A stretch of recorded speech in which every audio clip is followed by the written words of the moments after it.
Good evening, everyone. My name is J. Kent Layton, and I will be your host this evening. And tonight we are going to be diving the wreck of the Titanic, and we're going to be diving specifically the stern section of Titanic, which is a recent add-on to the vROV pilot game, vROV Titanic, which is put out by Magellan. It's a beautiful, beautiful game. Last time when we were diving the bow, I hesitated to call it a game because it really is an experience. These are based on the Magellan wreck scans from 2022. And so what you see when you're playing this quote-unquote game, this experience, it is absolutely pretty much spot on what you would see at the wreck site of Titanic. So tonight, for our dive, I will be your pilot, and I will be, thankfully, doing less talking than usual. But tonight I have with me our mission specialists, Tad Fitch, Bill Wormstedt, and Levi Rourke. So guys, why don't you take a minute and introduce yourselves as we get going here. Hello, everyone. This is Tad Fitch, researcher and author. We're excited to be bringing this to you tonight. There's some interesting stories and observations we have about the stern section that I think everyone's really going to enjoy. So thank you for joining us. This is Bill Wormstedt, historian and researcher. Hopefully you'll enjoy what you see tonight. Thanks. This is Levi Rourke. I'm an animator and model maker for lots of what's done here and also on HFX Studios. And I look forward to this evening of listening to my esteemed colleagues here going over this. Great. It's wonderful to have you guys with us. Levi, I think this is your, other than our annual live streams that we do every year on Tom's channel, I think this is your first live stream with us, actually. Is that correct? On Steam and Splendor? Yes, you've brought me out of the cave to be here with you tonight. That's awesome. We're glad you're joining us. Absolutely. That's very exciting. So thank you for taking the time out of your schedule to join us tonight. We really appreciate it. Now, in case those of you who are joining us don't know who we are, Tad Fitch and Bill Wormstedt and I, we wrote a little book that we call On a Sea of Glass. The life and loss of the RMS Titanic. It's we call it little jokingly because it is a 300,000 word monster of a book. It is, it's been around since first edition 2012? I think it was. Correct. Or was it 2013?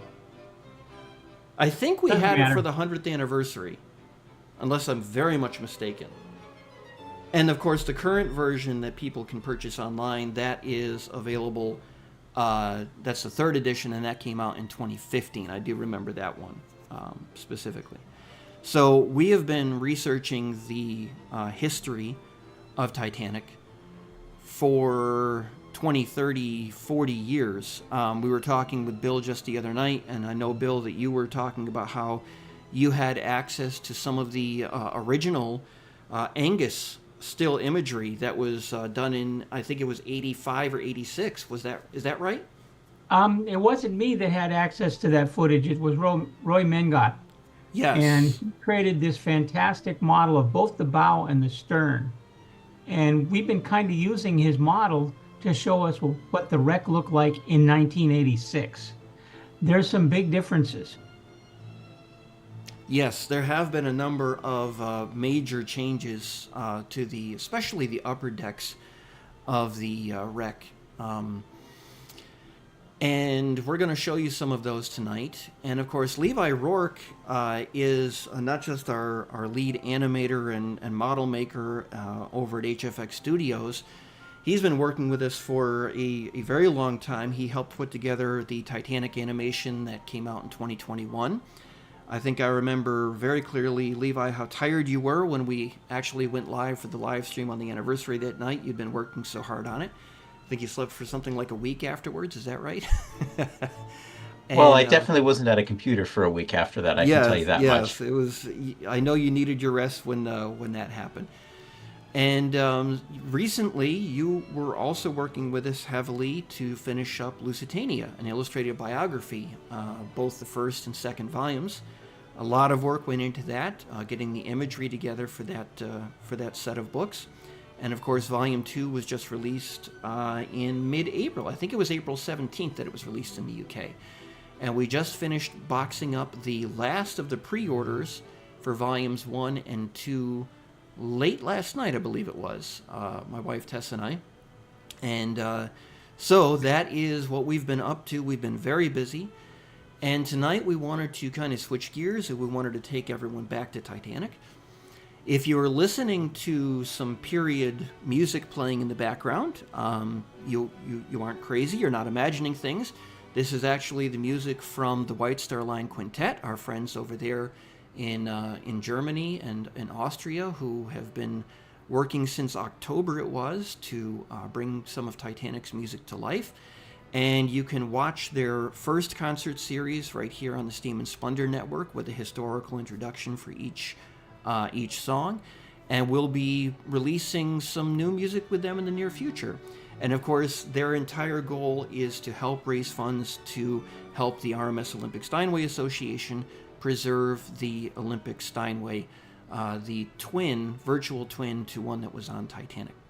So why don't we get started with our actual expedition here, our dive, and I will start driving, and the gentleman with me, our mission specialist, will start talking, and we'll just see how things go. So I'm going to be piloting, gentlemen, and we're going to work on the stern. We're going to go in easy mode, and we should load up soon. And again, we would highly recommend this experience in downloading this on Steam. Magellan did a great job with these scans, and it really does give you an appreciation for the current state of the wreck, at least as of 2022.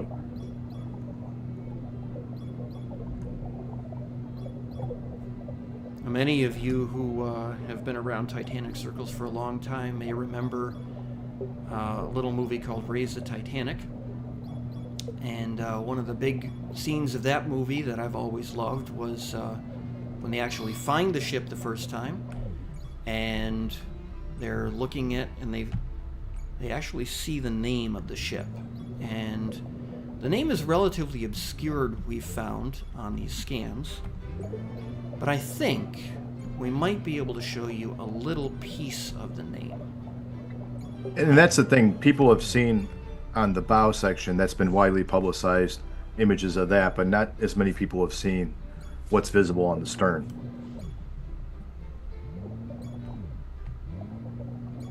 I think you're there, Kent. Just to your right. Is that the T right below you? I think Right that's there? a little too low. I think that's a little Okay. low. But I know we saw it the other night when we were going through, so I'm just going to drive around, and I'm going to look from different angles, because it is tough to see. I know some people, they use different settings, and they can see different things by looking at it with different lighting and different conditions. I tend to stick with the default because it's a little bit brighter for these streams, and it helps people get a bigger picture. And as amazing as this experience is, it's important to remember that the actual scans that Magellan took were in much higher resolution than what appears in the game. So it's incredible the amount of detail you can see in this simulation, but it's a little bit lower res than the actual images were. I do know that they were talking about releasing sections in full resolution. Hopefully that would include the name of the ship. The other night when we were going through here, we did see the T. What's funny is every time we go live and I go to look for the name, I blank and I can't actually see it myself. But the other night we did see the T.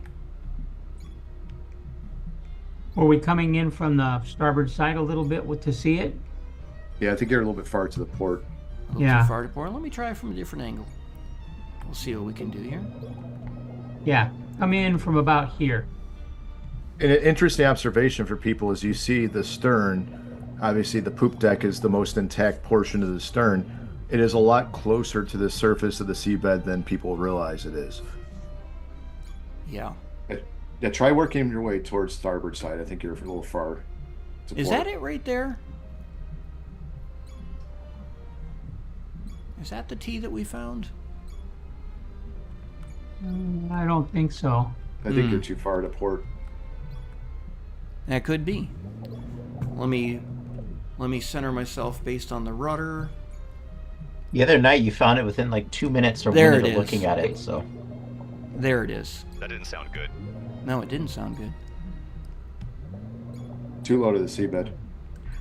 That's the thing to keep in mind when you're using this simulation is if you have it set in realistic setting that the ROV can hit objects and be damaged. Which is very realistic.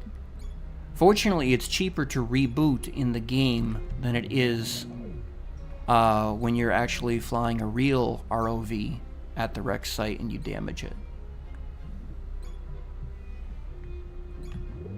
Or the ship itself. Or the ship itself. Well, this is where the name and the ship's port of registry were.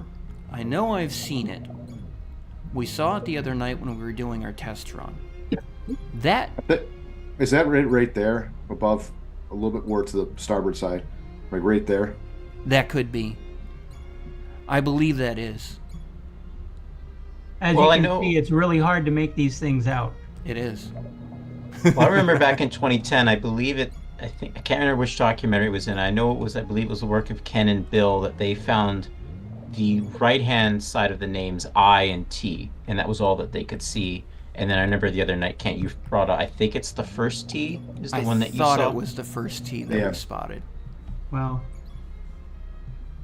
And I'm pretty sure the P of Liverpool was seen as well in 2010. It's just obviously with the resolution you can't really that make that out. 2010 is also 15 years ago. There's a lot more stalactites. And other That's things. true. That's true. It may have become a little bit more obscured in the time between then and when they did the scans. Well, should we move on to the next piece? Yeah. So my eyes are failing me. Get a little live stream fright. Why don't we move on to the next thing here that we're Yeah, I mean gonna show you? the starboard prop, and the lighting in this is obviously brighter than it really appears at this depth, and one can appreciate why in the 1986 dives that Dr. Ballard did not see the propellers, because first of all they're so far above the level they actually were originally. They've been retched upwards that nobody expected to see them because the stern was buried so far down on the stern post, but they've really been retched upwards multiple feet to be above the sea level, or seabed rather. Which portholes, Levi, are the propellers up next to right now? Is it D deck? The top of this blade here, or is it E deck? I can't remember. I believe it's F. You think it's F? Okay. I think it's 'Cause somewhere in there. It's been a while since I double checked that, but clearly the propellers were not supposed to be anywhere near this high right under the counter of the stern. And you can actually see in the scans, you can see the web of the propeller shaft is still right there. Clearly something horrendous happened structurally when the ship hit the sea floor, and they either became detached completely, or if they're still attached, that means that there's not a lot left structurally underneath the mud line. One way or the other, these are not where they're supposed to be. And I would say evidence that it hit stern post first. Definitely. Now, just to the left of where I've got the yellow crosshair, people have seen perhaps in the news right in here, there is the hull number 401 on the prop. You can see the O, Yep. the 0. And Right you where can you're see the aiming right 1 now, you can see the O, right there. 0. So the lights sometimes wash things out a little bit, so sometimes I'll look a little to the left or a little to the right, but you can definitely see the ship's hull number. Yeah, if you go off to the port side a little bit more, you'll be able to see it more clearly, I think. Look, okay, there you go. Now, zoom back. There it is. There it is. Yep. Yeah, right in the edge of the lights. Some more proof that the Olympic switch theory is complete garbage. Yes. Not that we needed further evidence of that, but Yes, absolutely. Can you pan over towards the starboard side, like starboard a little bit more? Mm-hmm. There's a section of stern railing sitting right here on the seabed. Yeah. Probably came off of the poop deck either when the stern landed or fell off in the years since. Sometimes it's very difficult to tell. That particular one, I believe that's within the last 10 years. So that was in place, Levi, and then came off? Easy way for anyone who wants to see it is if you go to there's some the... railing. Yep. If you go and watch the excellent documentary Death of a Dream, at the very end, you'll see this piece when it was attached, and the IMAX film as well. Yes. So very much like the bow railing became detached and fell off, the stern railing did as well. Another thing that people may notice is that on the propellers here, there is no cone cap. There originally was a cap here at the very end, came down to a conical point, and I have heard it mentioned that because the caps were hollow, they probably imploded as the ship sank. Can't say that for sure 100%, but that is the theory that I've heard, which is an interesting thought. So now let's go over toward the port side propeller. Something I wanted to note was that there's been online a glut of posts over the last year or two claiming that there's a propeller blade missing from the propellers. And if you look at the angle they're at, the third blade, if it was visible, would be below the mud line. So there's no way to support those definitive statements that people are making that there's a blade missing. Yeah, they're unquestionably, the blades are not missing. 1, 2, and then the third one would be over in this angle here. Right. And then on this side you have 1, 2, and then the third one would be down here. So the interesting thing is, if you could see this in a little bit brighter lighting, the actual images, there is red anti-fouling paint around the nuts and around where the propeller blade meets the hub. There's actually some of that still present there that you can see. yes, absolutely. So this is actually a very dangerous thing to do in real life. I know it has been done. It's been successfully accomplished. Photos have been gotten of both propellers, the wing propellers, but that's why having the scans and the ability to explore them in a virtual experience like this is such a wonderful thing. Now the rudder is still in place, which is nice, but you've got to wonder how much is left below that. And of course, unfortunately, the controversial central propeller, which according to Harlan and Wolff documentation was 3-bladed, not 4-bladed, is invisible. And we've heard it suggested that maybe, dig the mud away from the stern in order to uncover the propeller. And I've heard it said that that's not really a good idea. Maybe you gentlemen can explain why as we move on. Well, I mean, I've heard it said in interviews in the past is the way that the stern is, sitting, because when structures fail, they slide all over and then they, collapse on one side or the other. But the stern, for one reason or another, is staying upright after, 40 years since it's been discovered. So you don't want to mess around with it because something could happen or could cause it to trigger that it's no longer going to be stable anymore. If we head up, Kent, we can see that railing under the poop deck. And note how There low, it is. Yeah, how low to the surface of the seabed the stern really is, and how angled downward it is. That's kind of a new revelation with these scans. Yeah, absolutely. Now, as everyone knows, the poop deck, the forward lip of it over the third-class general room and smoke room, peeled back up and over the aft portion of the deck, and that's what you see here. And this little section of railing, these 2 segments right here, as far as I can see on these wreck scans, are the last 2 segments sitting on the stern section in place. And it's worth noting too, just in general, the scan of the stern only extends a certain number of feet outward in this recreation for the stern section experience. If you pan outward, you can see the lack of debris. That's just where the demarcation line is from when the scan data was included to where it kind of ends, as far as what they included in this update. Yeah. You can kind of see a difference, a change in both the texture and in the amount of debris that's sitting on the seabed. You can see it right about here in this area. And that, to me, that looks like the area where it's kind of, it goes from what's actually there to a virtual environment here. That's what it looks like to me just looking at it.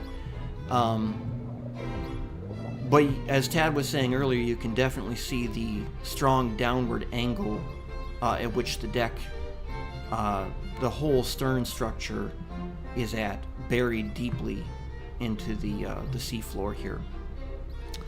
And as you guys will see, everything forward of that is completely collapsed. I mean, blown out, flattened, way below what the height would have been.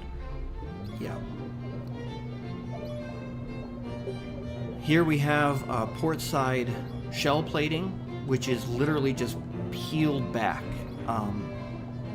peeled out. It's not oriented anything like it should be, even remotely. These portholes here, once connected to this plate here and were vertical, and the portholes looked into the third class smoking room on the port side. Let's go up and over this lip here. Unless you guys have another destination in mind for me? I think after we see this, maybe we can head up towards the main mast and then second class entrance. Sounds good.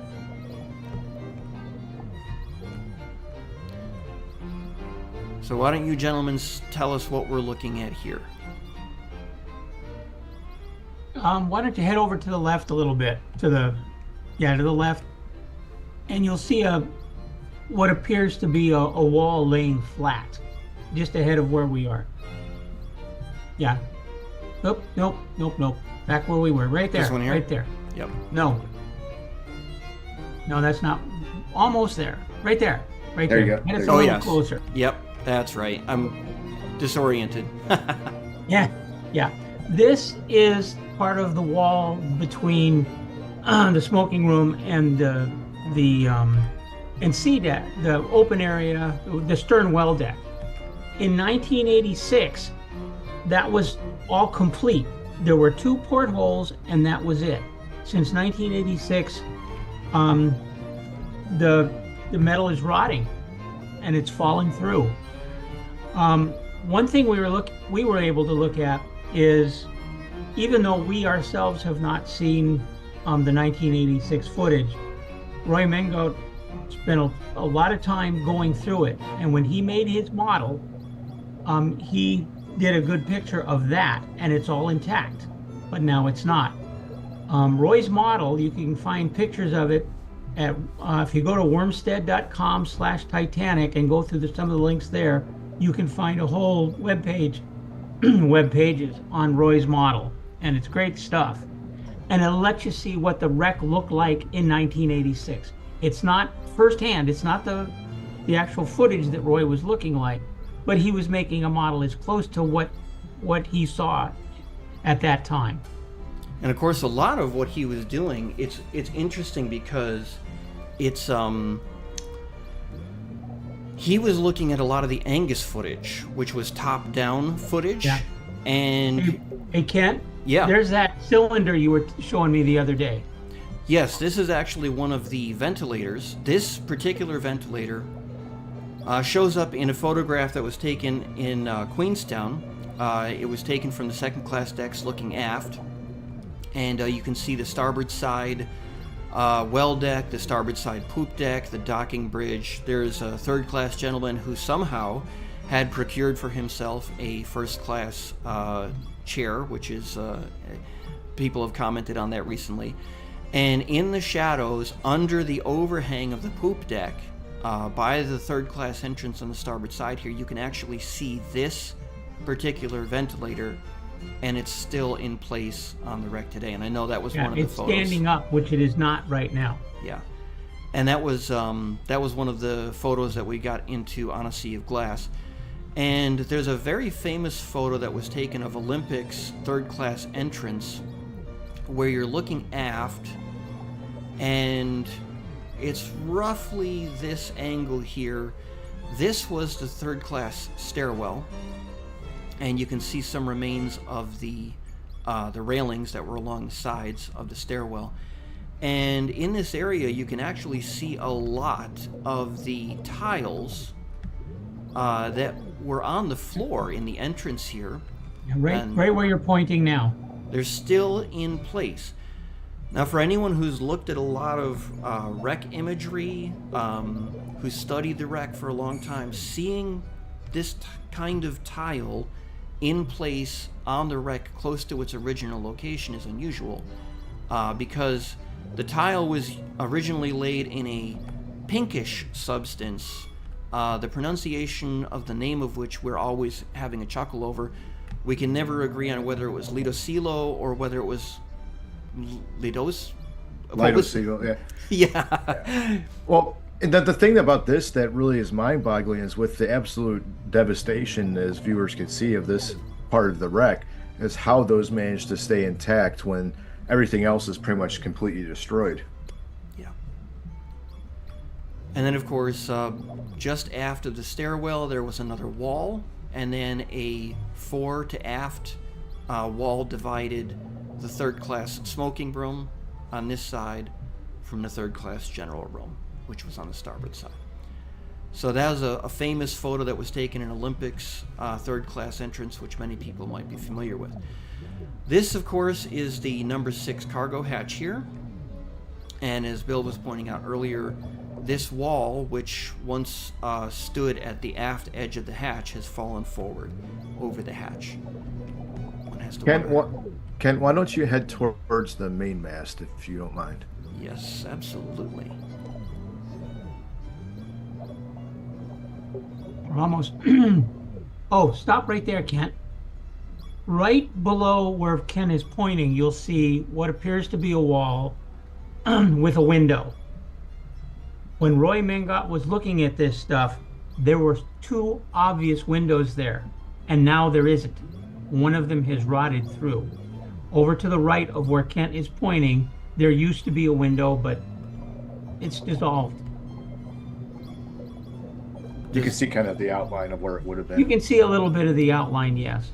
But at least in Roy's model, these windows were very, very obvious. He used this as a checkpoint to point to other things.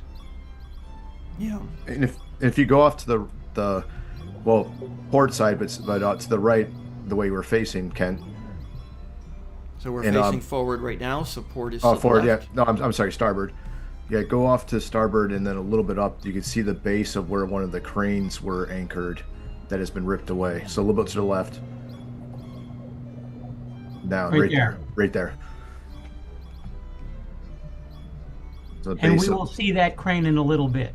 Yeah, so that's the base of where one of the cargo cranes was anchored. It's crazy. Of course, these 2 windows that Bill was mentioning before, this was a vertical wall. It matched this corner here, which formed the roof over the aft second-class entrance. And the band, the ship's band, would traditionally play on D-deck, just near the base of the aft mast, right in that particular entrance. We should be really close to that ladder somewhere here, Kent. Yeah. And of course the mast continued down inside the entrance there, and of course it's all collapsed now. We're going to show you something that has a personal connection right now. Something that made us really say wow when we found it the other night and we're looking at it in our test. Here we go. There you go. Yeah, perfect. Nice. Perfect. Third-class survivor Leah Axe says that she was on the stern well deck, and she had to be helped to climb up a ladder up the side of the building, not the building, but the side of the ship. And I strongly suspect that's the ladder she climbed up. We're pretty sure that she got off the Titanic in lifeboat number 4, which is on the port side. This ladder is actually on the port side. So I personally think this is the ladder she was helped up. And it's amazing with that wall collapsed and how flattened this section is that remained bolted to the bulkhead like that. Yeah. To think that someone who survived the disaster probably used that very ladder to get out of third class into second class and then up to the boat deck is it really brings the wreck to life. It's amazing. I believe, Bill, that you know very well a descendant of Leah Axe. Leah Axe, great-granddaughter is Shelley Binder, and she and I are buddies. And she's probably going to flip out when she sees this and I tell her what it is. Yeah. Shelley and I gave two talks on how Leah got off the Titanic. And like I said, there's a number of us who strongly believe, though we can't 100% prove it, that Leah got off in lifeboat number 4. And of course, Bill, why don't you mention what that research, what that was for, what project that was for? Well, that was working directly with Shelley to figure out where her great-grandmother got off. But Tad and I and 8 other people were working with something we called the Lifeboat Project, where we were trying to nail down as much as we could who got off in what lifeboat, all 712 survivors. And though we're not positive about Leah Axe, we're pretty sure. When she was being helped up this ladder, I was able to prove to Shelley she could not go up with her son. She handed her son off to somebody else. By the time she got up to A deck, her son was gone. Yeah, and the thing with this, like the lifeboat project that Bill mentioned, we concluded with a pretty high level of confidence that Leah Axe was in number 4. Her Frank Axe, we weren't as certain about that. We believe he was in boat number 10, but that's another story we don't need to tell tonight. Yeah, I was able to convince everybody, or almost convince everybody, that she was in number 4. I wasn't able to convince them that Frank was in number 10. Oh well. Yeah. Are we near that number 16 Davitt? Yes, we are. As we work, the stern is such a tangled mess. It can be difficult to tell what deck you're looking at. One thing that we can say for sure is that this hard edge is the aft edge of B deck, which is actually the strength deck. So this was part of the open air second class promenade, and above that, this area here was A deck. And so why don't we move forward, and without actually going up, we're actually going to go we might up. be really close to that deck bench. That's Right by the main. Yeah, main we mast are there. very close. It's just on this side of the mast. We spotted it the other night. And it's just down here. Now, many people are familiar with the deck bench edges. They're seen in the debris field a lot. And There it is. It's right here. One of the bench edges. You have to wonder, is this one of the ones that was in this location initially and scooted from its original location when the stern landed, or is it a bench that just kind of came to rest on top of the stern after it landed? Now, Ken, can you go slightly over to the left? There's a lifeboat davit. You can see where the base is, and there's the gears. You can see where it landed right there, displaced. So this here would have been on the deck, and this would have been the outboard edge, and the top and the inboard edge, and this is the quadrant, the curved quadrant davit. And oddly enough, this, we were looking at this the other night. This davit is under the remains of the boat deck, which makes you wonder, how did it get there? It's very far amidships from where it was placed originally on the edge of the boat deck. Yeah. Well, we know the edge of the boat deck is over to the port from here. And we'll see that in a minute. I'm going to show you another item with a very personal connection. Maybe you guys can set the stage as I get myself placed to take us there.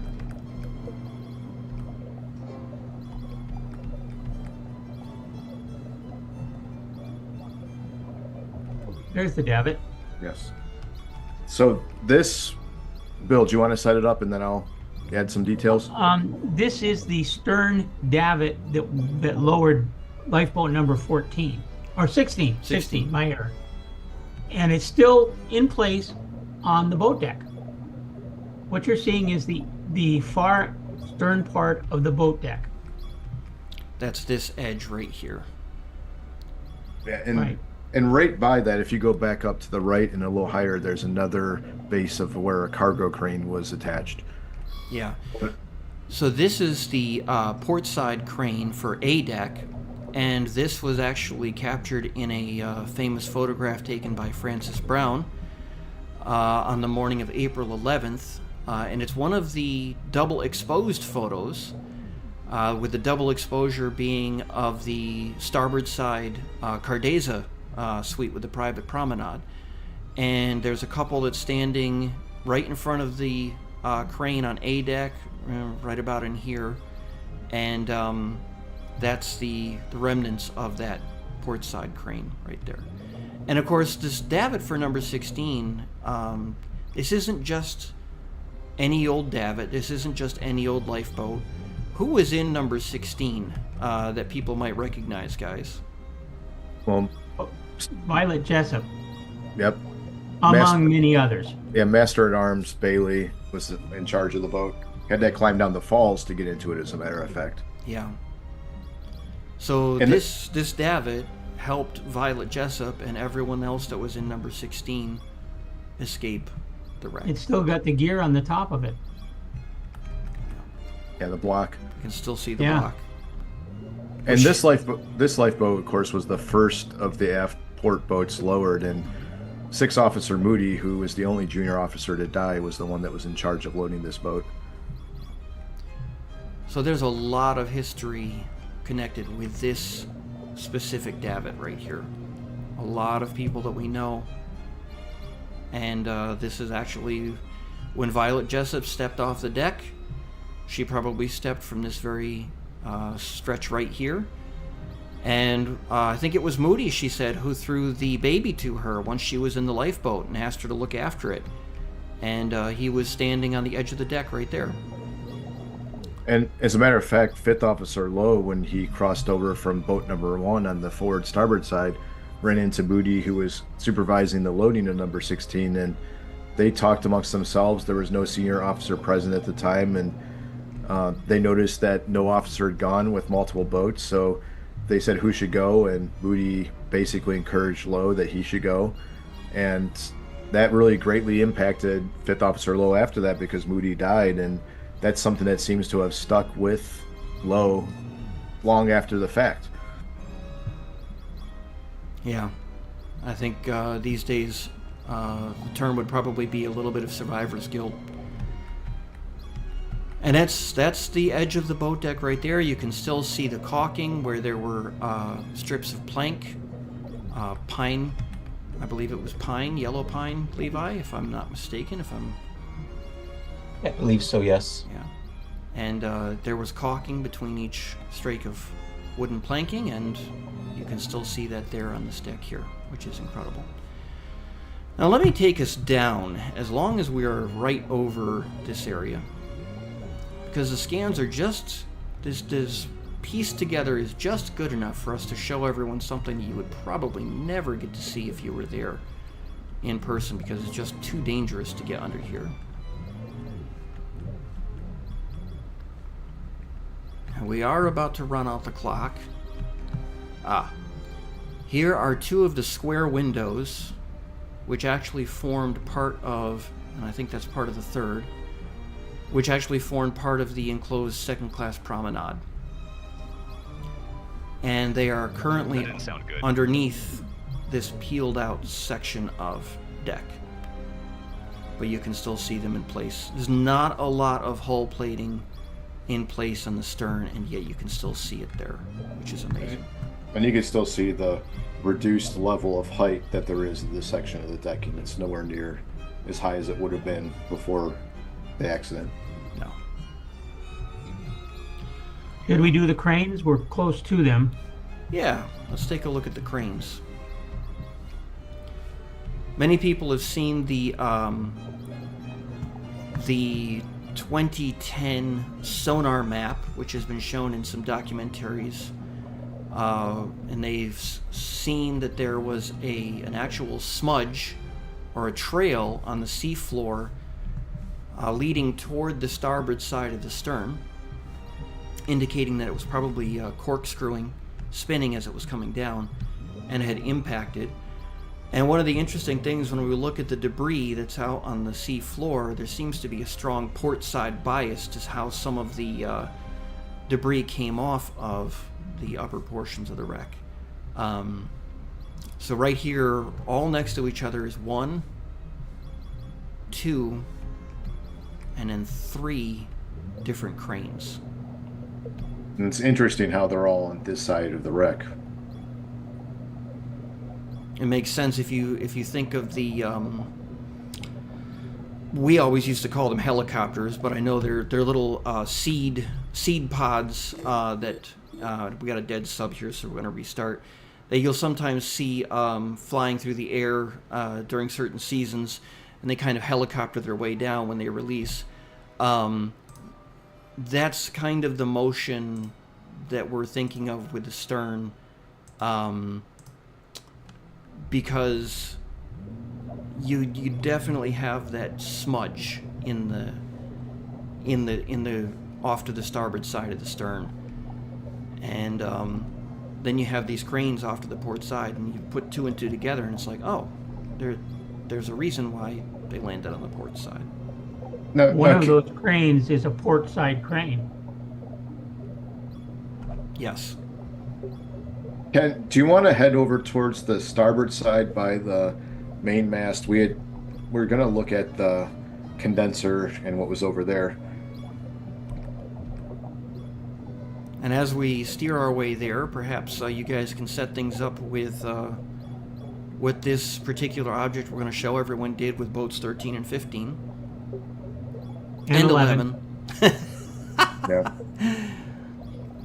Well, one of the really interesting things that we'll show you here on the wreck is that most people are familiar with the story of how boat number 13, which of course Lawrence Beasley, second class passenger, in his famous account, was pushed aft by water coming out of one of the condensers, the outlets on the side of the ship, which was by that point, because of how the bow was so far down, the stern was coming up, it was above water and had pushed boat number 13 aft and made the falls tight enough to the point where they had difficulty releasing them, and then boat number 15 was lowering on top of it. Well, lesser talked about was boat number 11 was nearly swamped by the same condenser, but we're going to show you guys on the wreck here, we could actually see the outlet that caused this chaos and also a portion of the condenser equipment, which is blown out from the inside of the ship with the impact on the seafloor as well.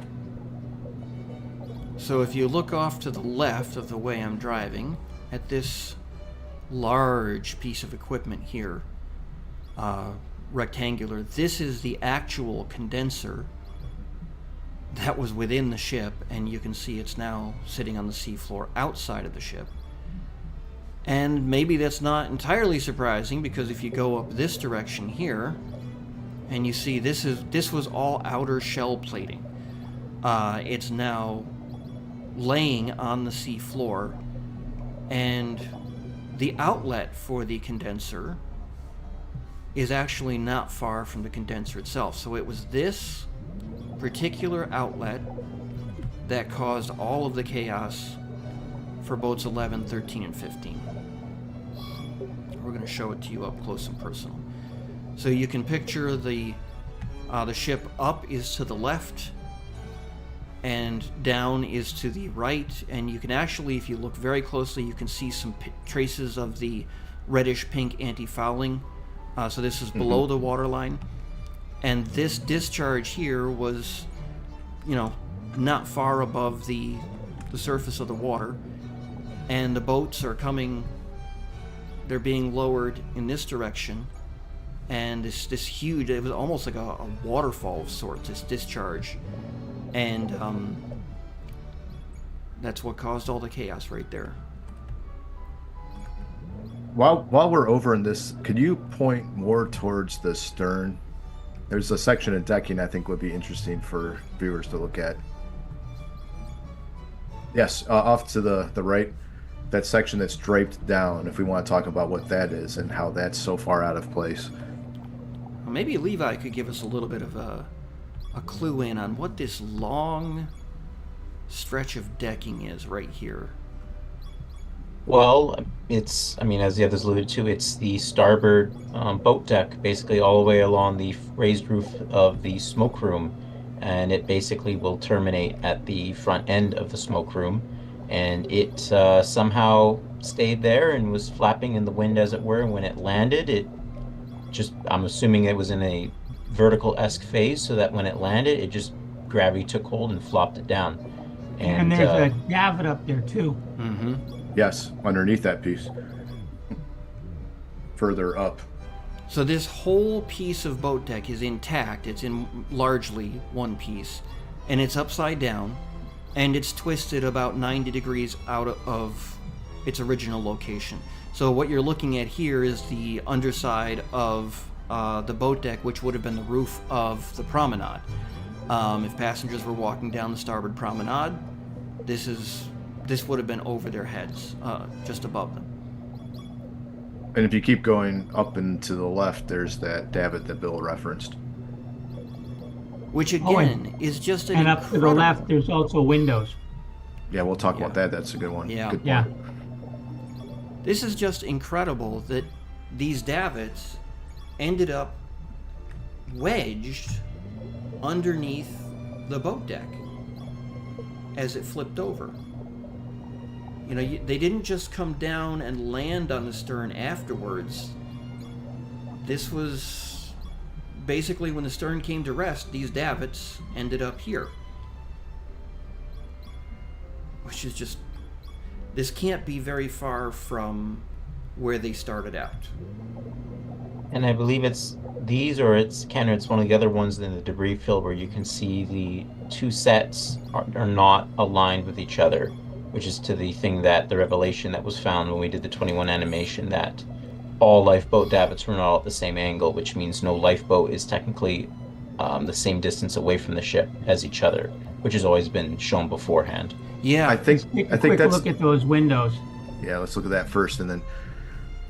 this is probably one of the most, wouldn't you guys agree, this is probably one of the most recognizable features of the stern right now? Outside of the poop deck, yes. Yeah. Of course, these were the windows along C deck for the enclosed second-class promenade.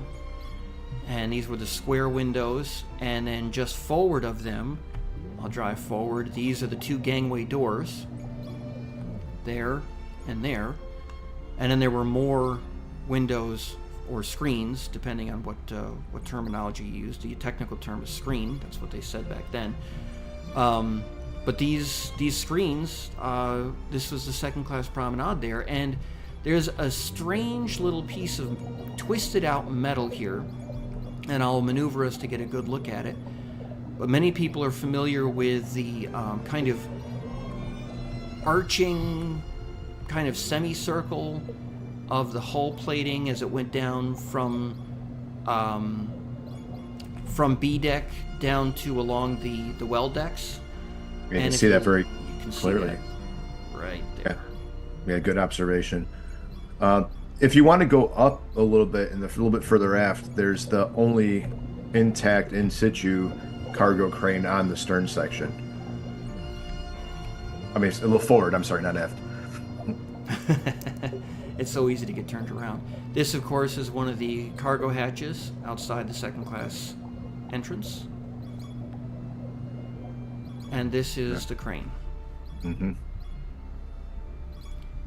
I think when we looked at this the other night, gentlemen, I think we figured that this was the highest point on the stern, right where I've got Yes. the...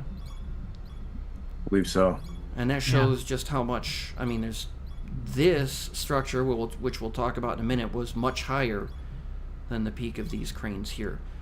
But oddly enough, this crane is twisted over to starboard, which is against the largely port bias, which is just, you look at things, how did that go in the other direction? What force caused that? And this here, of course, is a window. We talked about this the other night. There's a scene in the Cameron film when Jack and Rose are heading for the stern, and they jump from, I believe it's A deck. They climb a railing and they jump from A deck to B deck at the hatch cover here. And you can see, I think there's a table with a lamp inside, which is kind of a, not exactly what that would have been in reality, but you can actually see through that exact window on the set in the Cameron film as they jump down under the hatch cover, which is kind of orients you as to where you are. Let's take a look at this over here, this odd structure. We'll tell everybody what this is.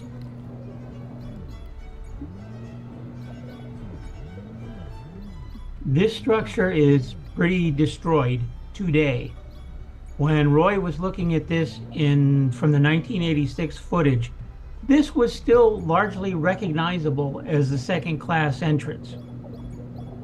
You can see the overhang over one of the doors, but nowadays it's pretty much fallen in. The main thing that's recognizable here is the machinery that's on the top, over to the left of where he's pointing. Yeah, that. Where the lift equipment was. Recognize that real well, but the structure itself has all fallen in. It wasn't this bad in 1986. That's definitely shifted, and that's where a lot of the lift equipment was, the motors and all that. Yeah. In fact, I would probably, I would argue that it's probably the lift equipment inside what was the upper structure that's helping it to hold its shape. That would make sense. It is very bulky equipment, and it very likely helped to hold that together. Of course, this is the windbreak here that Bill was referring to, and on the forward side of it, I'll get a better angle for us. You can actually see there's a ladder on the forward wall. Yes. Right there.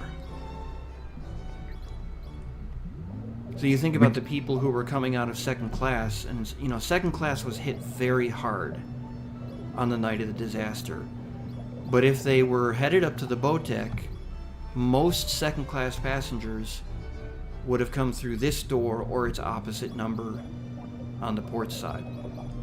And the interesting thing about the second class passengers is that a large majority of them emerged on the aft port side, and eventually the ones that survived, a heavy number of them ended up crossing over to the aft starboard side, and quite a number of them ended up in boat number 9. There was a rumor going around the decks that men would be taken off on the port side, which unfortunately led a lot of men in second class to go to an area where they were actually less likely to be able to get into a lifeboat because of what was happening with the officers in charge there. Not to This might be a good time to kind of take the ROV up a bit so we can see the whole structure shifting to port. Yeah. And I do want to try to keep an eye out for those Davits that are Yeah, those are off to port a little bit. Right here. So these two davits right here, you can see very clearly. This is a subject that's become, unfortunately, a bit controversial since it was brought up in our live stream a couple of years ago. But you can clearly see that the arms of these two davits are not in the same position. And we've talked to some technical experts who know how these davits operated. And in fact, Levi just recently had some experience working on very similar davits. Maybe Levi would give us a brief rundown on the davits and what it was like working with them while he was there. Yeah, myself and a whole bunch of the HFX crew actually all went on a team road trip, as it were, to a couple of historical places, and one of them that we went to was to the Milwaukee Clipper, which, if anyone has watched any of Tom's videos, will know. And we actually were privileged enough to stay on board for a few nights there and help out and do some stuff. And those who know that there's two sets of Welland davits made by the Welland Company in 1933, I believe it was. And they're not Titanic ones, but they're Britannic ones. So there are davits which can only go vertical and out and not inboard to pick anything up inboard. They're just pick what they have and out, and that's it. And Britannic only had those because they needed to quickly slap some lifeboats in there because they didn't have the ability to add the extra gantry davits. And so all of us were able to, at midnight, dark nights, clear skies, were able to load them up and take the lifeboat out and lower it and hand crank it. The only thing that's really different is, other than the cables being steel, and there's an actual block and brake system that makes it a lot easier, because on Titanic it's just being done by hand, which is a lot harder. And there's another set of davits down to your left, down it to your left. Kent. Mm-hmm. I saw them somewhere there. Well, the important thing, like, Levi, you're one of the only people I know that's actually had hands-on experience with Welland davits, even if they are slightly different. But as has been observed in a couple of our live streams and with some experts we've talked to in our own observations, this particular set, there's no doubt about it that the davit arms are not at the same angle. Now, you can argue whether that's because the position they were in when the lifeboat was lowered, or if they've been wrenched out of place, but to say that they're at the same angle is not true.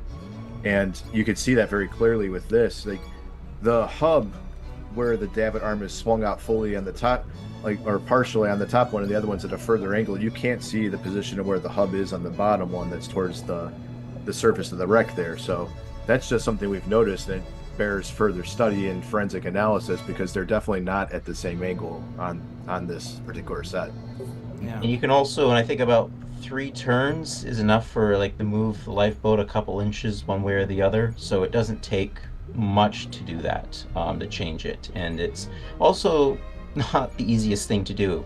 Granted, these were much newer than the ones that we've been using, but it was still took quite some effort. But you didn't take a whole lot, just a couple adjustments here and there to make a decent difference of how far the lifeboat is away from it, if you're going to make it as easy as you can to get people in it.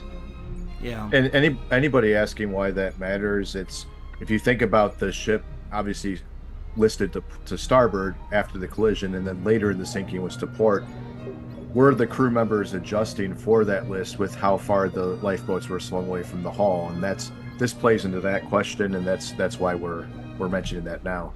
We know that idea, that concept, was in Lightoll's mind, because he tied number 4 off to the edge of the boat deck, the painter as he called it, in case the ship got a list. He didn't want the lifeboat to swing too far out from the edge of the deck and make it difficult to load. So we know at least Lightoller was thinking that far ahead. So is it possible that others were doing the same as they were swinging the boats out? And why it matters... Oh, sorry, Kent. No, go ahead. I was saying why it matters, at least to me, when we're doing the animations and stuff, is that the list numbers of Titanic's port and starboard list are all made on the assumption, calculated, of being in the full out position. and all those numbers are built off that. So if it turns out that each one is being done unique, well, then that means you have to revisit what exact angle the ship was at, because you can't just make the assumption every single one is at the same position. Because when we did the animation, that was something that we were finding is like, well, the lifeboat is like 3 feet away. This is not what people were saying with this. And then you find out, oh, just a little adjustment here and there makes a big difference how far the lifeboat is away from the ship. Absolutely. So it all comes together and requires further revision on what actually was the angle of the ship, but that's another discussion. Yeah, which would certainly make your job a little bit harder, Levi. Yeah, and this is a area that we've called for that are pointed out needs further study for sure. It's Because fun when everyone's together doing it, but it does completely throw out in the window an assumption that was just made and that you've seen in all the movies and everything, simply because no one's had to bother working at it. But we were running into problems when you're getting down to the degree, like going to a very specific angle, and you're like, well, this isn't really working. And you're like, well, now we know why.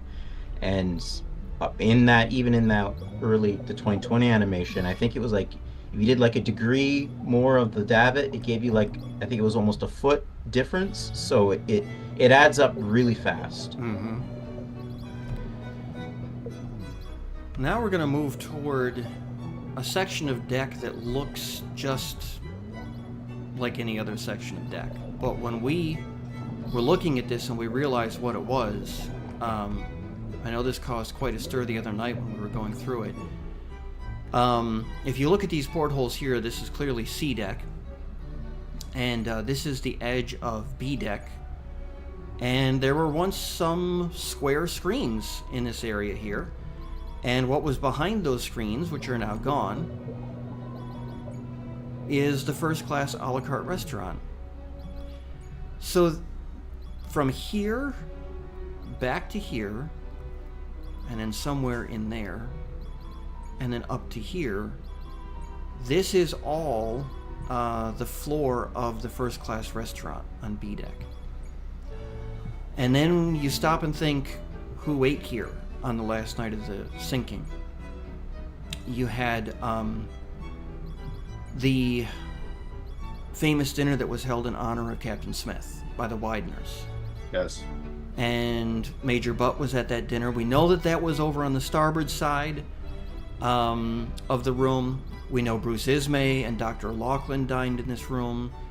Daisy Minahan and her brother were dining in the restaurant that night, as well as, I believe, the Duff Gordons. And I think Mr. and Mrs. Stair were also in the restaurant too. I'm working from memory here. But you stop and you think, these people were in the room that is now what's left of this. And the restaurant was so much more popular than they had anticipated. Yeah. It was on Olympic. They had to expand it during the 1912 to 13 refit. They were looking for more space at pretty much every turn, a way to get more tables in. In fact, Levi just recently was able to sit in one of the a la carte restaurant chairs from Olympic.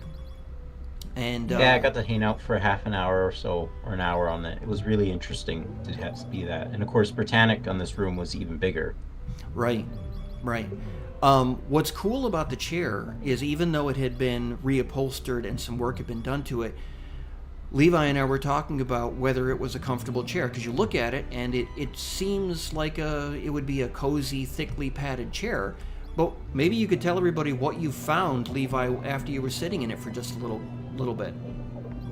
And maybe everyone's different, everyone's height's different. I'm not the tallest person in the world, but I found after about 25-30 minutes, the front of the chair, at least for me, digs in to your leg, and it kind of made it like I'd like to get up and stretch. And that's something that you think, oh, Titanic, everything's this beautiful, perfect. But at least for this particular chair, I can't say of the other types of chairs, but in this one I was kind of surprised at it, because I'd sit in a different set of historical chairs a few days prior, and I did not have that feeling with those ones. So when we were talking about that, it kind of made me wonder, was, the chair had been reupholstered, we can't say for sure, but was it maybe something where it was almost a design feature. We know that getting patrons in and out of the restaurant was good for turnover, good for business. Is it possible that they made those chairs just a little bit uncomfortable so that people wouldn't be inclined to stay for a very long time? It's an interesting thought. Not definite, just an interesting thought. We're going to show you a strip of steel that is... it doesn't look like anything. But here you can see how much the superstructure has just collapsed, because this right here is B deck. And then this right here is the back wall of the raised roof of the smoking room. And it's easy to tell that because there were three, correct me if I'm wrong, three of these circular ports in the back of the raised roof. Yes. And you can see that one there. And there's another one over in here that's not quite as apparent. But you look at it and it's like, oh, and they're literally sitting right next to each other on the wreck, even though they were, separated by two decks. Well, and you had made an allusion to this earlier about how earlier studies of the stern were done in pure 2 dimensions from top down largely, and how seeing it in 3 dimensions, you're able to make out some things that are a lot easier to study than it would have been if it was a 2-dimensional image or mosaic. So this is a fantastic tool, even at this level of resolution, for study. Absolutely.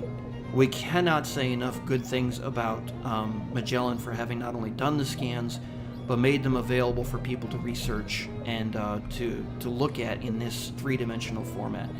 And Bill has talked about some of the work that Roy Mengett had done with his wreck models.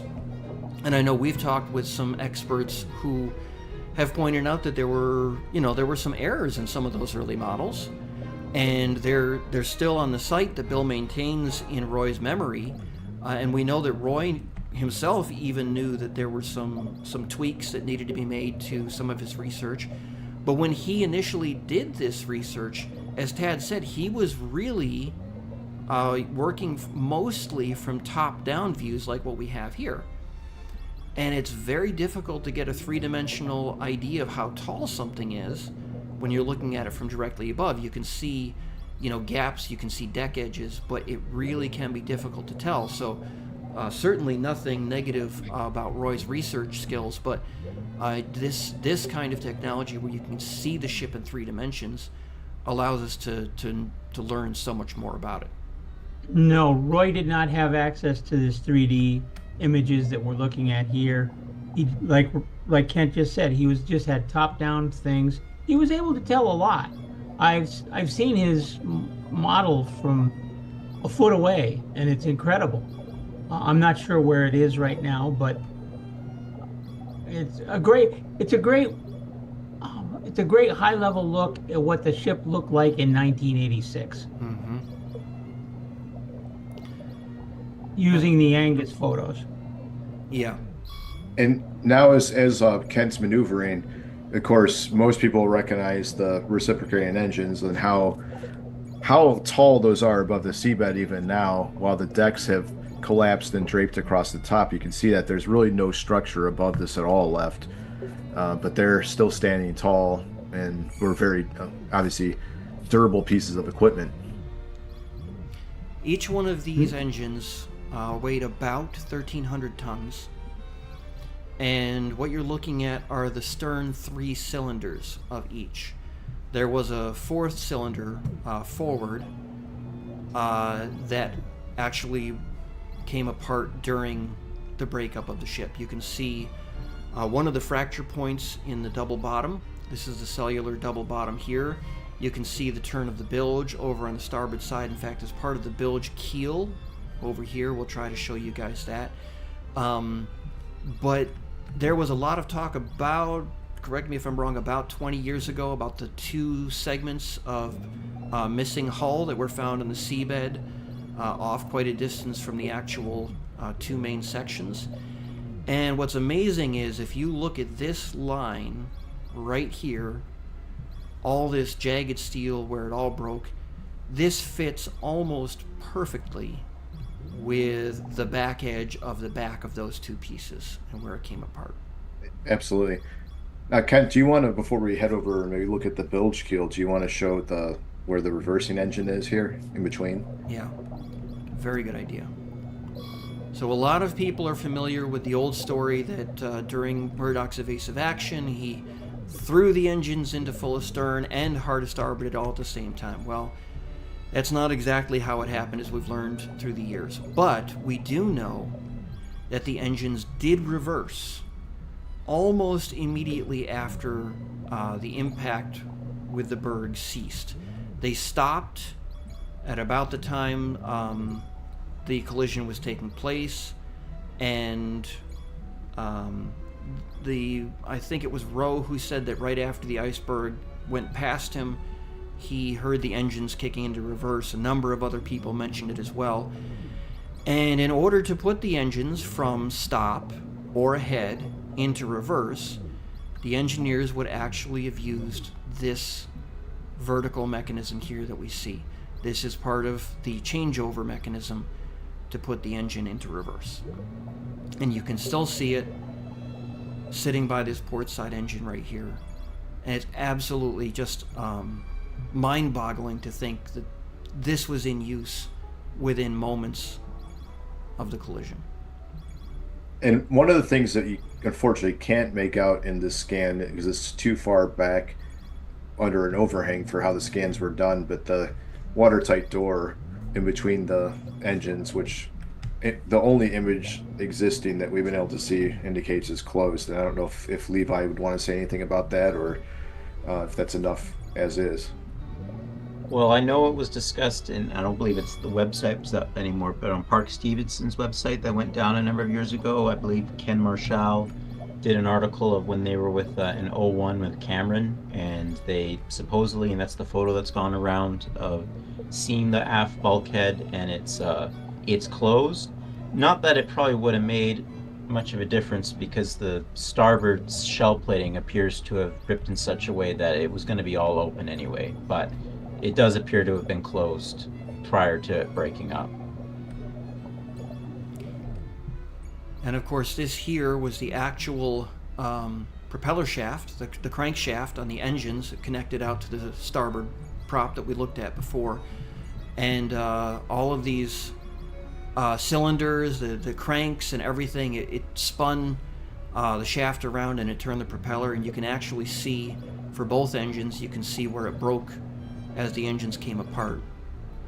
And we've actually been able to see it in imagery where those cylinder heads are that are missing in the debris field. They're definitely visible. Yeah, that has those images have definitely made the rounds. And what's interesting too, when I look at the these here, they stick out from the front of these intermediate cylinders on both sides, and both of them have a distinct downward bend to them. Now, you could probably argue that maybe when the stern came to rest, maybe they bent down under their own weight, but I don't think that's the case. I have a hunch that these bent during the breakup, and that's why they're angled down at this point. That's I just, agree. you know. Yeah, that matches the work, particularly Bill has done, and then obviously collectively we've continued on with the witnesses about the breakup. That really kind of bears out what the majority of witnesses said who commented on whether the ship broke up or not, and actually how it looked. Yeah. And of course, what's also interesting to me is when I look at the jagged edge of the double bottom where it failed. I mean, this is, the strongest part of the ship. The lower part of the box girder, the upper part, of course, is the strength deck. And there's some down angling here too that I see as well, which is interesting. A lot of different arguments could be made, and I've seen a lot of different things said about what the direction of that steel means, but it is worth noting that you can see it. And this is coming outside the ship here. This is the after starboard bilge keel, which many people are very familiar with. This helped to stabilize the ship in rough weather.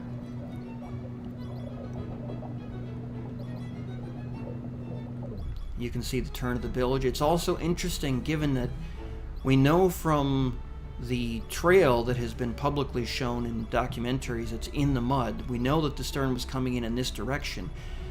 And when you stop and you look, this whole section down here is actually, it's above the level of the sea floor.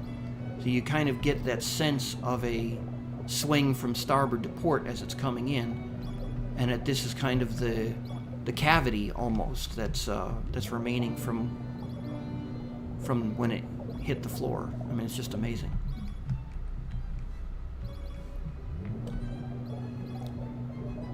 Take us back up and over the condenser here.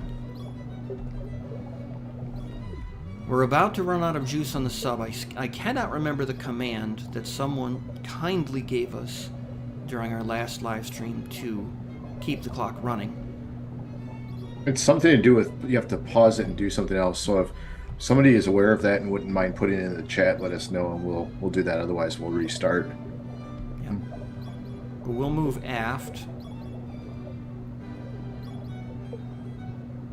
You definitely want to show the watchers that you can see the tilt to port. The whole upper structures have moved. Yeah. We're going to talk specifically about what you can see here. This is like mind-blowing. Anyone who's familiar with Titanic structure, and we're going to die in about 50 seconds here, but anyone who's familiar with Titanic structure knows this is the outer hull. This plating, there was nothing outside of that on the hull. And yet, when you look, that is a deck, and that's the edge of the deck there. And you see another one down here. You can see almost like fanning out like a deck of cards. Is probably the best likeness. And you can really see it in these three-dimensional when you're swimming through. It just everything toppled pretty much to port.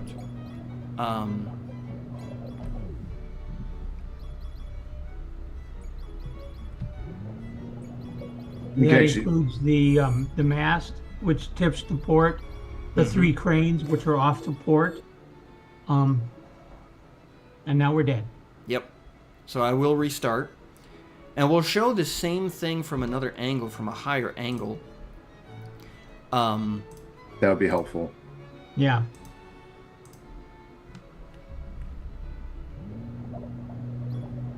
As an educational tool, this game, quote unquote, this experience is unparalleled. Of course, if you're looking at it for, fun gameplay, it's also that, which is nice.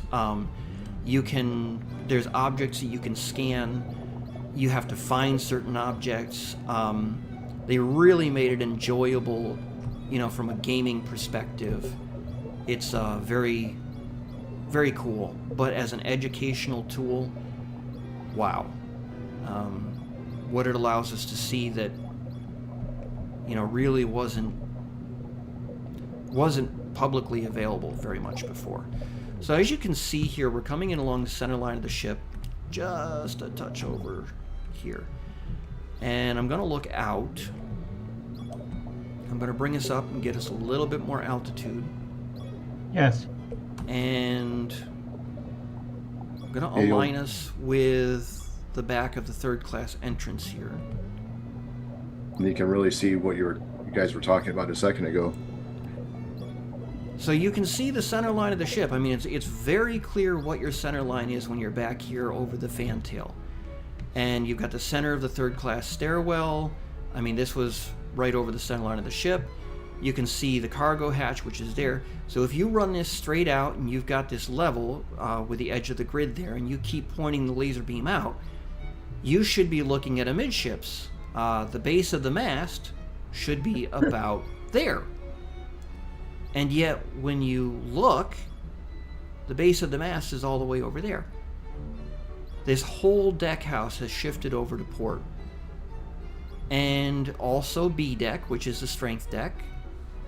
It goes from there to there. You can see an overhang there.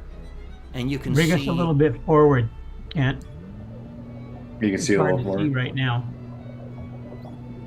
So And I this think is. Oh, go ahead, Ted.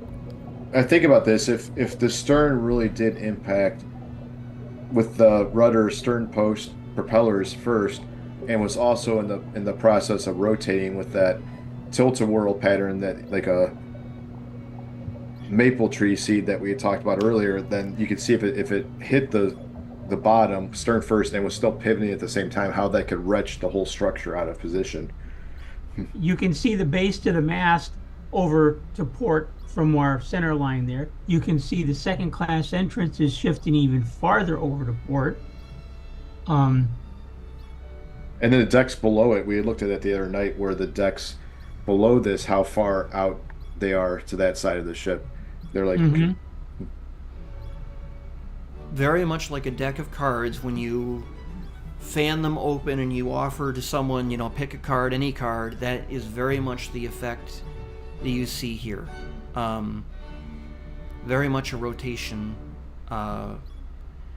There is really no other way to look at it. I mean, there may be alternative explanations, but I have yet to come up with one that I find plausible. And it's just so clear. I mean, this is the midships of the fantail, and it's on the inside edge of hatch number 4 on the starboard side, where that window is. And we all know how this has just come in a tremendous amount. And because this is a strength deck, you can't really blame that all on decomp, because the strength deck in the bow section remains in place laterally, port to starboard.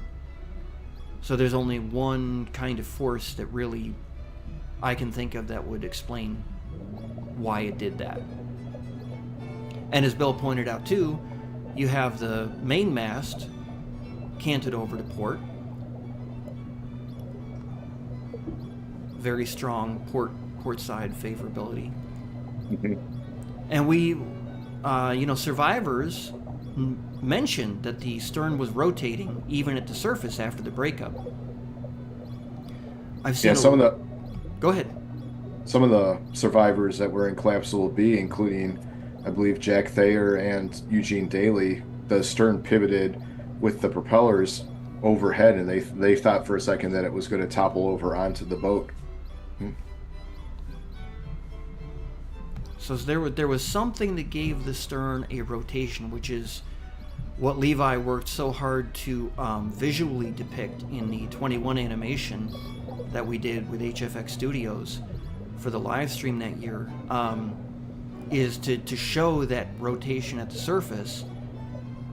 And it seems that something of that was still in play all the way down to the bottom for the stern. And that also explains why it's canted out of direction as well. It is the back of the ship, the back of the stern is actually pointed toward the bow section, which I believe, Levi, is somewhere off there. Somewhere around there. What's also interesting is, for those who know their recovery history, and those who remember when the big piece was done, you'll know this wasn't the first time Magellan has been to Titanic. In '98, they were there with ROVs doing work on the bow, and I believe it was that expedition that I believe it was also with Nautil that did the first real photo mosaic dedicated for it of the bow and the stern. And it's interesting that in the photoshopping, even though that unfortunately that photoshopping and all that footage and all those photos have never been shown off, unfortunately, but in the mosaic you can see that they artificially straightened the whole thing, because they were just going by what it should be versus what it actually is in terms of placement of things. I would love if someday that was to be released in the high resolution that it exists in somewhere. Some hard drive somewhere, it's still out there. And I would love to see that. Yeah, I think a lot of researchers would. When we were looking at this the other night, we could actually see it would appear that there's two lines of deformation. The first one if you're between the two engines here, the first one is, I want to say it's back by the second class entrance, in that we got a pretty straight line from the engines to the second class entrance, and then from there back through the well deck you have a second line that skews off to starboard, and then it almost comes back parallel with the first line back toward the fantail. So you get this kind of, I refer to it the other night as kind of a broken wrist favoring, which is once you see it, you can't unsee it. Yeah, it's pretty accurate, like a buckle fracture. Maybe a bit of an S. Yes, yeah. Or the famous lightning bolt zigzag. When someone draws a lightning bolt in school, you get one direction, then 90 degrees, or and then a set go back to the first direction, and you can see it, and it means that the ship's back broke as it was coming in for a landing in at least two places. And that really, we had talked about this when we alluded to it a little bit earlier with the propeller shafts, but for them to be wrenched that far up, and then what we're seeing of the remaining structure, that it's pretty likely that there's a substantial portion of the keel that is just not there any longer. It certainly would seem that way for sure. Let me take us out off the starboard side here, and I will just look back at the profile, bring us down a bit.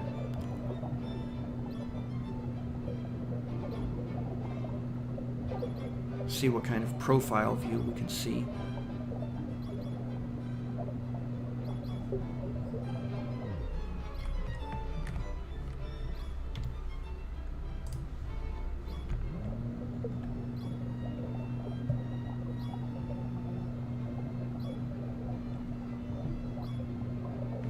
So I'm going to turn this around so we can look at the wreck as we back out.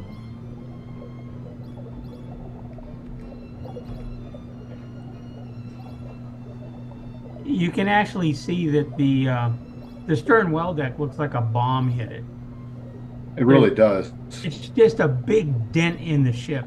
It's kind of like the forward deck on the USS Arizona in Pearl Harbor. Mm-hmm. There's just more of a big hole than anything else. It's true. There's just not much left.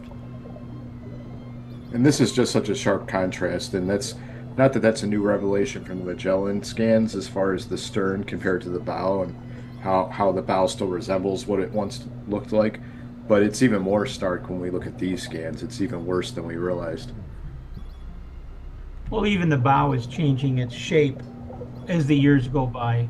Most of the officers' quarters and the superstructure up on top of the boat deck, almost all of that is gone now.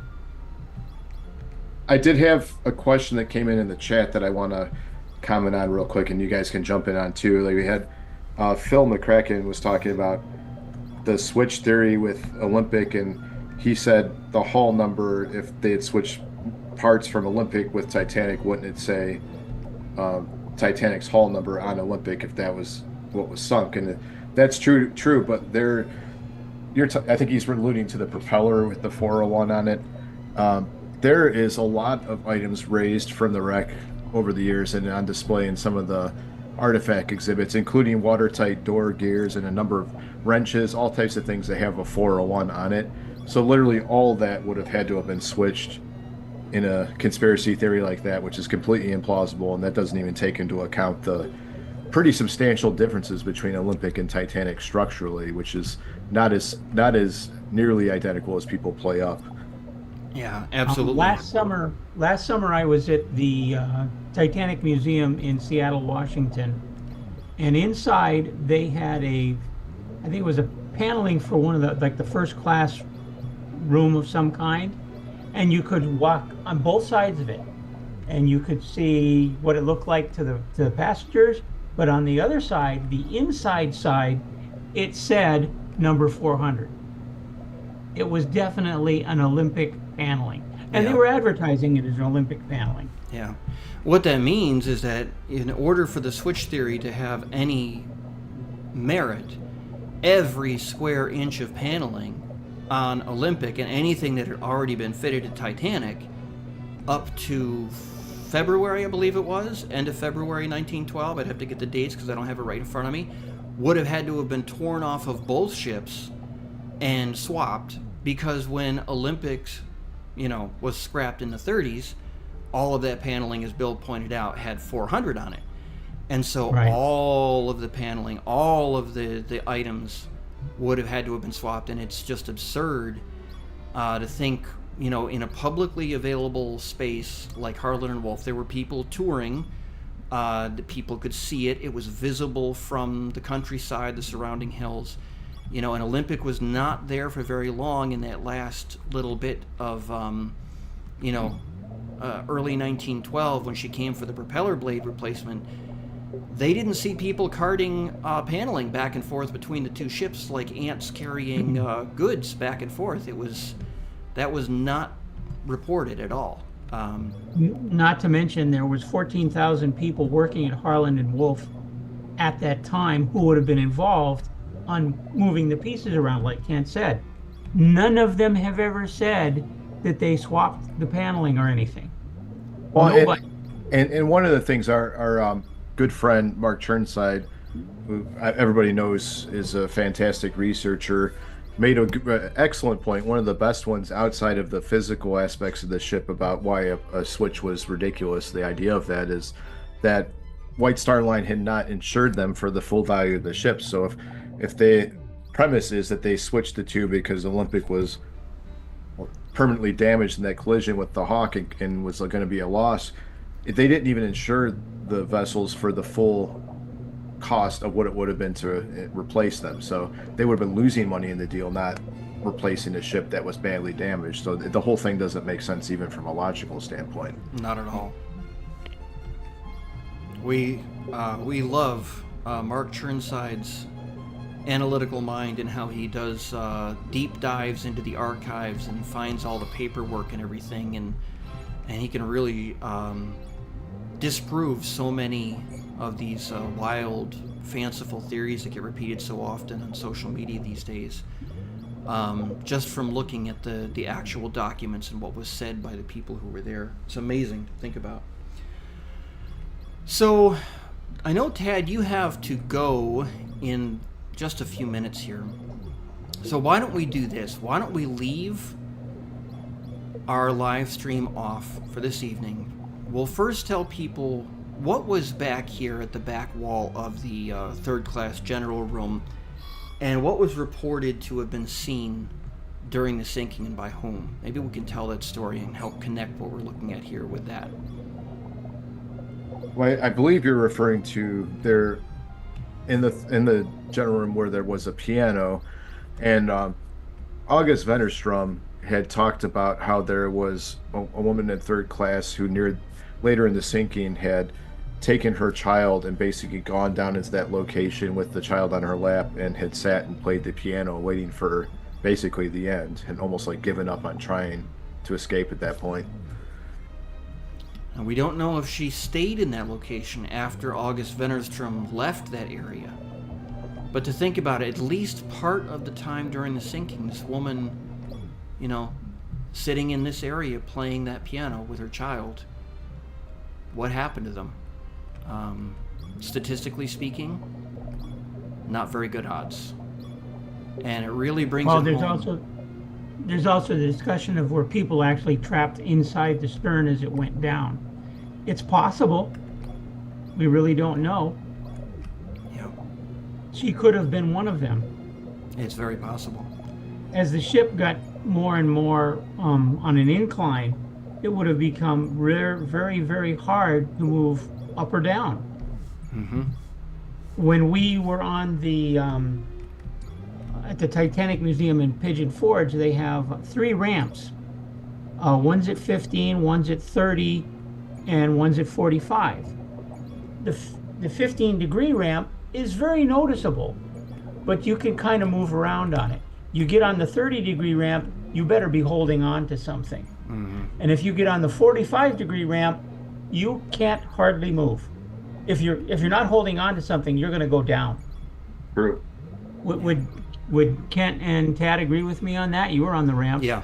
Oh, yeah, Especially absolutely. if the soles of your shoes are slippery at all, just give up. And we know that the stern eventually became nearly vertical, according to eyewitness accounts, after the breakup. It didn't get that high to begin with, but after the breakup it did. And so this whole section of the ship, very much like you see in the movie, maybe not quite to that 90-degree peak, but close to it, would have been literally, if you're here at the railing, you're looking forward and you're looking down into the sea.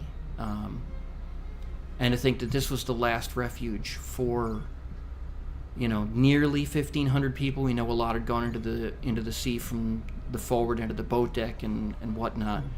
But you had hundreds of people. I think it was Jack there who said that they looked like bees in a honeycomb. And they were all clinging to the stern as it became vertical. And to think that this was their last refuge, their Right last. there, you can see that plaque fairly well when you're not pointing exactly at it. Stop right there. This plaque You here. see the two bollards, and between the bollards, there's one of. Did we say that was Ballard's plaque? One of the Ballard plaques? I believe Levi had some neat insight into that. It's a very controversial subject because the original Ballard plaque seemed to have disappeared by around 2001. Correct me if I'm wrong, Levi. I think it was gone in the 80s, and that's kind of the controversy is why, what, who, where, and I don't know it well enough to say, but I believe that's the one Cameron left that was sort of like its replacement in like '01, I believe. Yeah. Wasn't the Ballard plaque gone from the bow too? That was the one I was thinking of. I believe it's the stern one that's gone, because that's the one I think that Okay. was by Eva Hart, I believe. Yeah. Okay.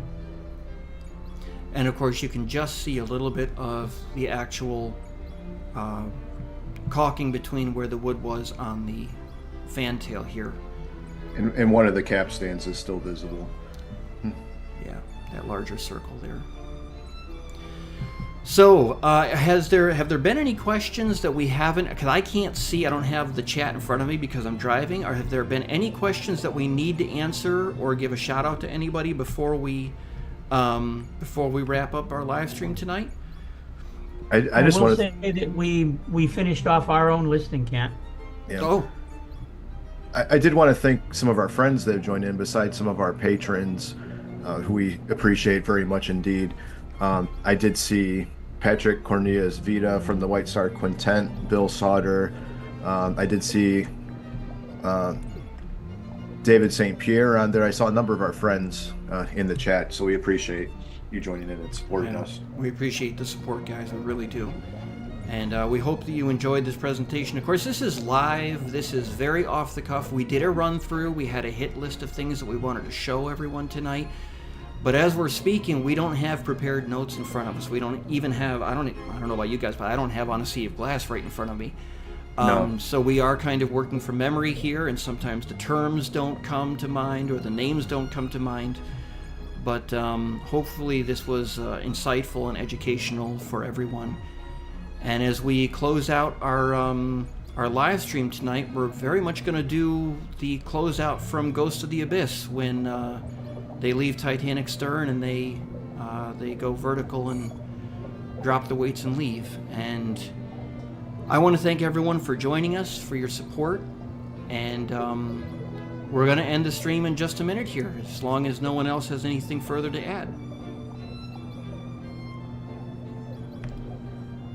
Well, in that case, ladies and gentlemen, thank you very much for joining us this evening, and we hope you enjoy the research that we put into our books and into our live streams and into the videos we do here on Steam and Splendor. If you enjoy our work, please consider supporting our work, subscribe, of course, and please consider maybe signing up as a patron. You'll get early access to our upcoming content, and so that really helps us to keep in the game as we go forward, and helps us to be able to continue doing. It's a lot of work running this channel and doing the research that we do on the books. So we Hey, hope that you Kent, all we just enjoyed got this. one question. It says, I don't want to bring this up until the end, but will you be doing any breakdowns of the new evidence and conclusions from the Lusitania book? Ah, yes.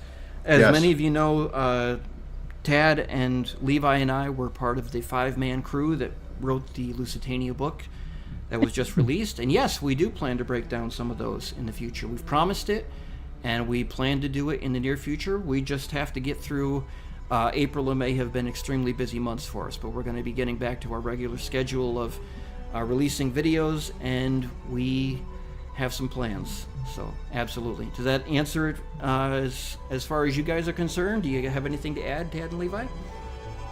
No, just thank you to everybody who joined in. I just saw in the chat our friend Martin Cahill joined in tonight. I just saw that, so thank you. But yeah, we appreciate everybody's support, and we're going to be getting back on track after a very crazy anniversary month for both Titanic and Lusitania within a month's period. And we appreciate all the support for the content, and stay tuned for some exciting things coming up soon.